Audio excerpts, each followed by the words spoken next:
El Antiguo Testamento insistía muchísimo más en el amor a Dios, mientras que el Nuevo Testamento de algún modo insiste muchísimo más en el amor al prójimo. Hijitos, me queda poco de estar con ustedes. Que os améis unos a otros como yo os he amado. Ese es el mandamiento nuevo que nos da el Señor, uno de los grandes regalos de la última cena. Quien no ama a su hermano, a quien ve, ¿cómo va a amar a Dios a quien no ve? Me encuentro en la parte superior o en la parte de encima del cenáculo, del lugar de la última cena, porque la liturgia nos trae hoy, este domingo y el domingo próximo, al discurso, a las palabras últimas de Jesús durante su última cena, aquellas cosas que él dijo de la manera más solemne antes de partir, ¿no? Entonces era como un discurso de despedida. Y entonces, de algún modo, la liturgia nos trae a estas palabras de Jesús ahora en Pascua. Nosotros nos hubiéramos esperado otra cosa. Uno diría, bueno, ahora tocaría escuchar alguna aparición de Jesús resucitado, algún momento de después de la resurrección. Sin embargo, aquí nos está trayendo a la noche antes de la pasión, precisamente porque es el testamento espiritual de Jesús, a través del cual Él también quiere continuar vivo en su iglesia. Sí, es verdad, Cristo realmente resucitado, está vivo a nivel trascendente en la Trinidad, no cabe duda. Pero también Él sigue presente y vivo en su iglesia a través de nuestro modo de encarnar su palabra. Y entonces es aquí donde nos la entrega y nos da su última voluntad. De algún modo, las palabras que uno dice antes de morir se convierten en un testamento espiritual, se convierten en una última voluntad que se vuelve sagrada para aquellos que aman a la persona que manifiesta esa última voluntad. Y por eso vemos que dice el Evangelio de hoy, precisamente Jesús dice, hijitos, me queda poco de estar con ustedes. Entonces aquí ya está diciendo precisamente, les voy a dar mi última voluntad, me queda poco de estar con ustedes, esta es mi despedida, no se olviden de esto que les voy a decir. Es por eso que hemos venido hoy aquí. Ahora les voy a mostrar un poquito lo que hay aquí en este complejo, aquí abajo. Lo primero que dice este evangelio es que apenas salió Judas, Jesús dijo estas palabras, ¿no? Que iba a ser glorificado. Y entonces, ¿qué significa esto de ser glorificado? Bueno, pues está hablando de que si Jesús va a ser traicionado por Judas, pues entonces Él dice, yo voy a amar, a pesar de que vaya a ser traicionado, yo voy a amar hasta el extremo. Y va a entregar su vida por amor, voluntariamente. Entonces, eso es lo que nos está legando, lo que nos está dejando en este momento sagrado. Él va a recibir odio, pero Él va a entregar amor. Y eso es lo que nos va a decir ahora. Y nos va a dar su mandamiento nuevo. Y nos va a decir estas palabras, hijitos, les dejo un mandamiento nuevo. ¿Y qué significa un mandamiento nuevo? No significa que está recién inventado, sino significa que es la plenitud de la antigua ley. Esa ley antigua que es preciosa, una ley antigua que es sagrada, pero que llega a plenitud precisamente con el Nuevo Testamento. Y este mandamiento nuevo resume este Nuevo Testamento, ¿no?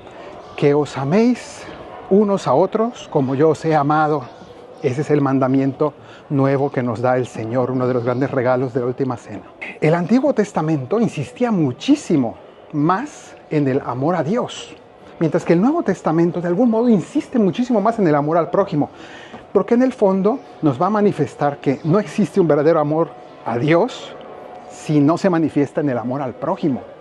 Entonces es fundamental que quien no ama a su hermano, a quien ve, ¿cómo va a amar a Dios a quien no ve?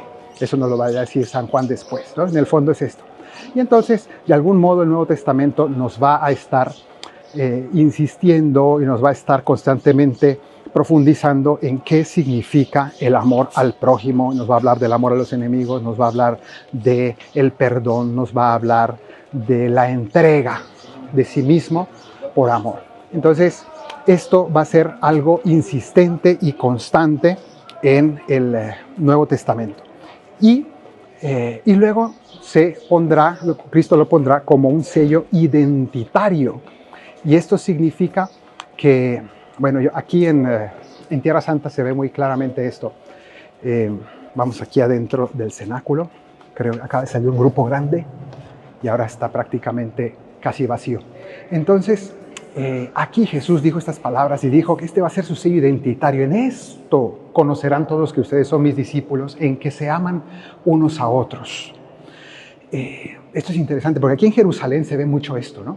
Que hay tantos grupos culturales, étnicos, religiosos, ¿no? Y cada persona aquí en Jerusalén usa su distintivo identitario. ¿Qué significa esto?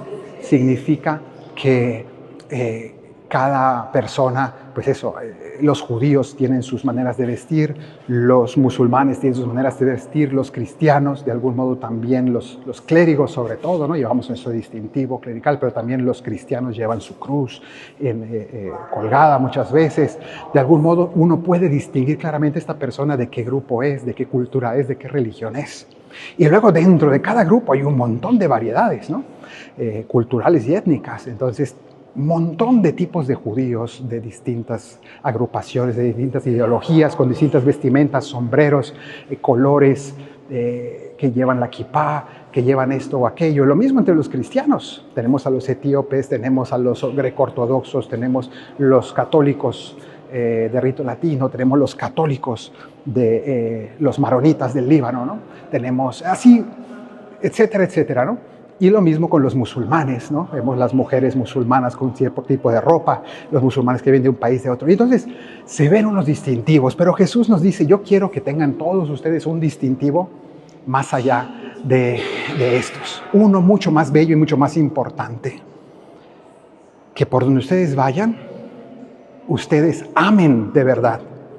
Amen a todos, amen gratuitamente, y no solamente amen a los que les aman a ustedes, sino realmente entreguen amor constante. Y entonces esto es lo que Jesús les deja como un legado. Quiero que esto sea aquello que todo mundo identifique y sepan que ustedes son mis discípulos, que sepan que yo soy el Maestro, el que entregó su vida en la cruz, y que ustedes me imitan a mí, que ustedes son como yo, que ustedes siguen este mandamiento que les distinguirá, porque nadie más tiene este mandato, nadie más, y eso es verdad, ningún otro maestro ha enseñado esto de la manera que yo le enseño, ese amor radical, profundo, ese amor hasta la muerte, incluso de los enemigos, incluso de aquellos que no nos aman. Este es el sello identitario más fuerte que tenemos. Bueno, pues dentro de este mandamiento de la caridad, ¿no? Que es ese amor gratuito, de aquellos que no nos pueden dar nada o incluso que nos dan lo contrario. Entonces aquí quiero yo tocar otro punto, mientras bajo aquí al nivel inferior, ¿no? Porque esta es la sala superior, nos dice el Evangelio, el segundo piso, pero abajo está el nivel inferior, hay un montón de gente, pero aquí los judíos veneran aquí abajo la tumba del rey David y vienen a visitarlo mucho. Bueno, pues es una tradición que ellos tienen, una creencia que ellos tienen de que el rey David estaría enterrado justo debajo del cenáculo. Ya he explicado en otros videos el porqué de esa tradición. Esto era un convento franciscano antiguamente, actualmente en cambio está a manos de los judíos. Aquí se puede ver el claustro y de lo que era un convento católico. Entonces, ahí donde está esta puerta, ahí detrás está la sinagoga de la tumba del rey David. Bueno, pues resulta que voy a tratar un aspecto de este mandamiento de la caridad, entre muchos que se pueden tratar. Y es el del Ordo Amoris. ¿Y por qué? Porque recientemente ha sido objeto de polémicas y me parece interesante el iluminar un poco al respecto. Resulta que es un tema que se metió en una polémica política, ¿no? Y mi intención aquí no es hacer ninguna política, pero sí me gustaría explicar más a fondo esto, porque ahora tiene que ver también con el Papa. Hubo una cierta discusión entre el gobierno actual de los Estados Unidos y el Papa Francisco en su momento, y entonces el vicepresidente de los Estados Unidos quiso argumentar teológicamente la política migratoria un tanto agresiva de los últimos momentos del actual mandato americano, entonces del actual gobierno. Y entonces él dijo, ¿no?, que existe un principio teológico llamado el Ordo Amoris, significa el orden del amor. precisamente Cristo nos manda a amar, pero con un orden. Y entonces él decía, este vicepresidente decía que el cristiano debe amar, pero en un cierto orden. Primero amar a los más cercanos, a las personas que están, digamos, que Dios ha puesto junto a mí, más cerca de mí. Entonces debo amar primero a mi familia que a los de fuera. Debo amar primero a los de mi país que a los de los demás países. Y por esto la política migratoria de expulsiones, etcétera, pues era legítima. Bueno, sin entrar en detalles, porque efectivamente los países tienen derecho a defender sus fronteras y sus leyes, eso no cabe duda, pero hay unos límites y una manera de hacerlo, y eso es la polémica, ¿no? Pero aquí yo no quiero hablar de política, sino de este principio que mencionó este vicepresidente, porque efectivamente es verdad que Santo Tomás de Aquino enseña esto, pero nada más que el problema es que él lo citó de manera incompleta.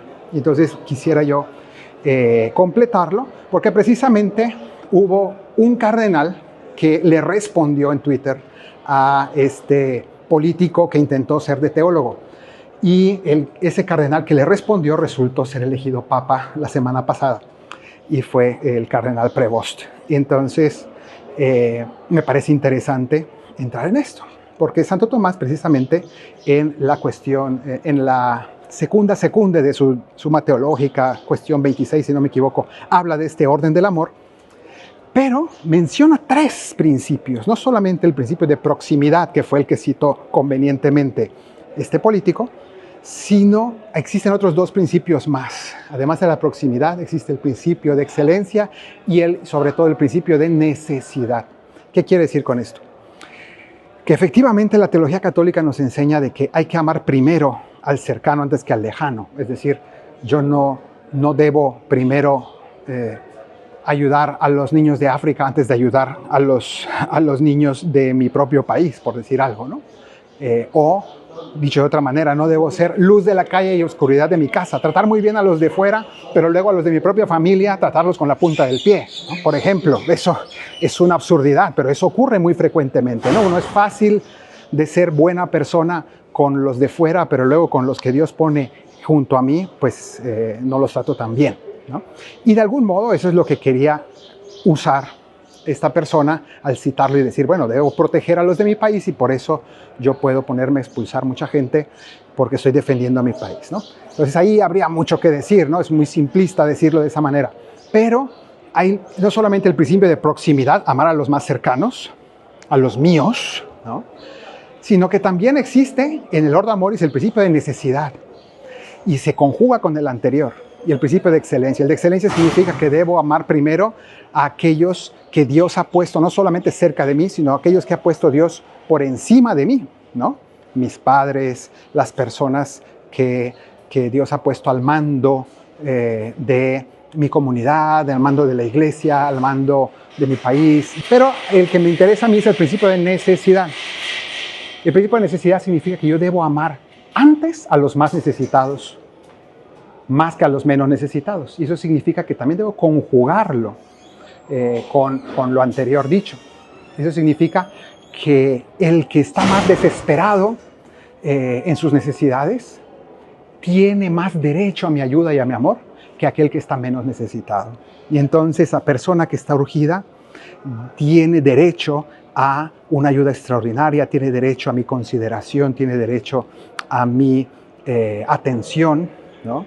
A mi ayuda. Entonces, visto de esa manera, entonces no basta decir voy a proteger a mi país y voy a expulsar a todos aquellos que no me convengan. También yo tengo de algún modo que, si quiero citar la teología, ¿no? Y no solo hacer política, si quiero hacer teología, entonces tengo que también justificar esto, ¿no? ¿De qué modo yo también me preocupo de aquellas personas más necesitadas que ahora, que eran lejanas, pero ahora son próximas? Es decir, que ahora están aquí conmigo y que Dios ha querido que estén aquí al lado de mí. ¿Cómo las voy a ayudar? ¿Cómo las voy a apoyar? Yo no estoy diciendo que estoy obligado a darles todo lo que quieran, pero ¿cómo voy yo a responder por ellos? Y bueno, saliendo de la polémica política,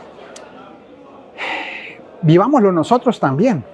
Sí, es verdad, amemos en primer lugar a aquellos que Dios ha puesto cerca de nosotros, a nuestra familia, a nuestros personas más cercanas, pero también busquemos amar primero a los que más necesitan de ayuda, a los que más urgidos o desesperados están, porque ellos tienen derecho a nuestra ayuda, tienen derecho a nuestra caridad, tienen derecho a nuestra consideración. Que el Señor te bendiga desde Sión, el que hizo cielo y tierra, en el nombre del Padre y del Hijo y del Espíritu Santo. Amén.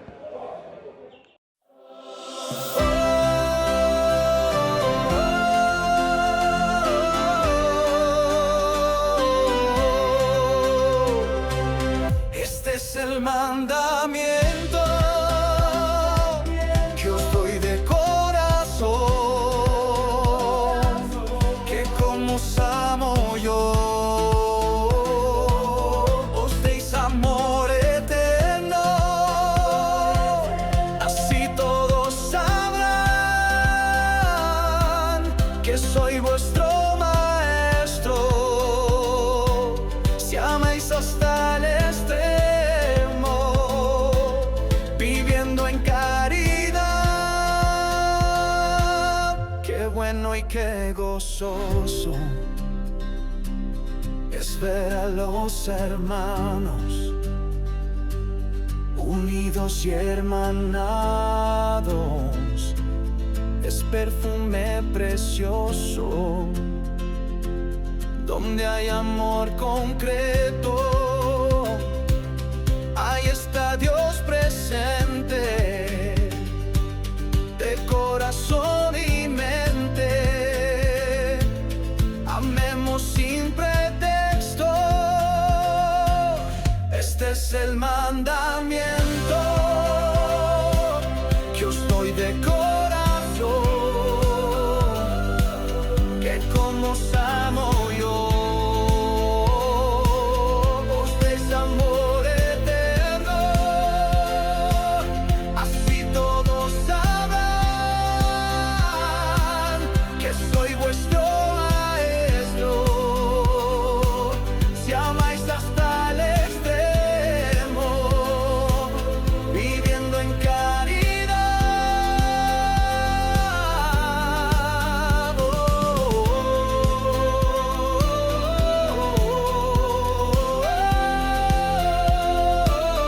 En paz y sintonía cesen las divisiones y todas nuestras voces suenen en armonía. Que un día con los santos podamos ver tu rostro, todos llenos de gozo, en un eterno canto. Este es el mandamiento que os doy de corazón, que como os amo yo, os deis amor eterno, así todos sabrán